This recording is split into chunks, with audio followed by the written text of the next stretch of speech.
7 dni z vašo ustanovo zaključuje svoje popotovanje po Sloveniji, svoje praznovanje 60-letnice. Zanima me, kaj ena takšna gesta današnje torte pomenijo vašim varovancem, koliko je v bistvu takšnih dogodkov, denimo pri vas v letu dni?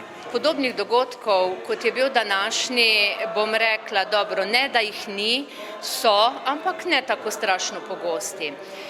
Kaj pa to našim varovancem pomeni, pa upam, da so to danes sami pokazali z veseljem, že v pričakovanju, z veseljem, ko so videli darilo, z veseljem potem, ko so ga pojedli in z veseljem končno tudi zdaj, ko še vedno plešejo in lahko vam rečem, da bo ta dogodek v njih ostal še kar nekaj časa, kar pomeni, da bojo govorili o njemu in se ga z veseljem spominjali.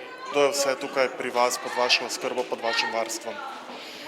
Pri nas v Centru za usposabljanje, delo in varstvo v Črni živi in dela 315 gojencev in varovancev. To so osebe, to so otroci, mladostniki in odrasle osebe z zmernimi, težjimi in težkimi motnjami v duševnem razvoju. Seveda je motnja v duševnem razvoju pri njih tista osnovna, drugače pa na to motnjo nacepljeno pri večini naših uporabnikov veliko drugih težav in pa bolezni.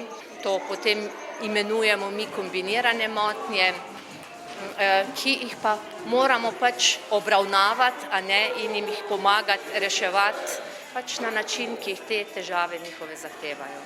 Kako toplo so vas sprejeli v zavodih, ki ste jih v toku te akcije obiskali? Povsod, kjer smo bili, se pravi v Ozari, v Murski Soboti, v Polžu, Sončku, v Društvu gluhih, potem smo bili tudi v Materinskem domu in danes v Centru za delo, usposabljanje in varstvo Črna na Koroškem.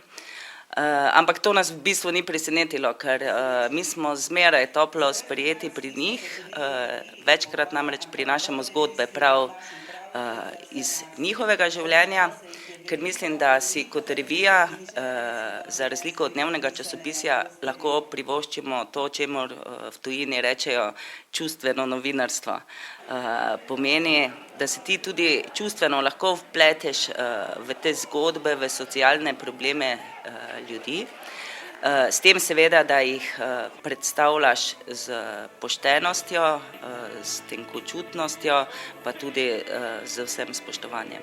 Seveda je še veliko organizacij, v katerih bi lahko bili, ker so ravno tako del našega pisanja, ampak nek izbor smo morali narediti, in to je to. Te družbene skupine, mislim, da so nam potrebne zaradi tega, ker nam s svojim življenjem nas na nek način vsak dan opozarjajo, da pretirana storilnost ni mogoče tisto, kar ti daje v življenju največjo srečo ali pa uspeh, ker njihovo življenje seveda nikakor ne poteka hitro, ampak res z nekim drugim, merjeno z nekim drugim časomerom.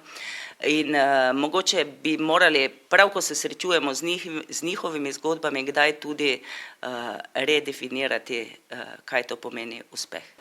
Vaša ustanova bo letos, ste dejali, praznovala častitljivi jubilej? Ja, letos imamo 44 let.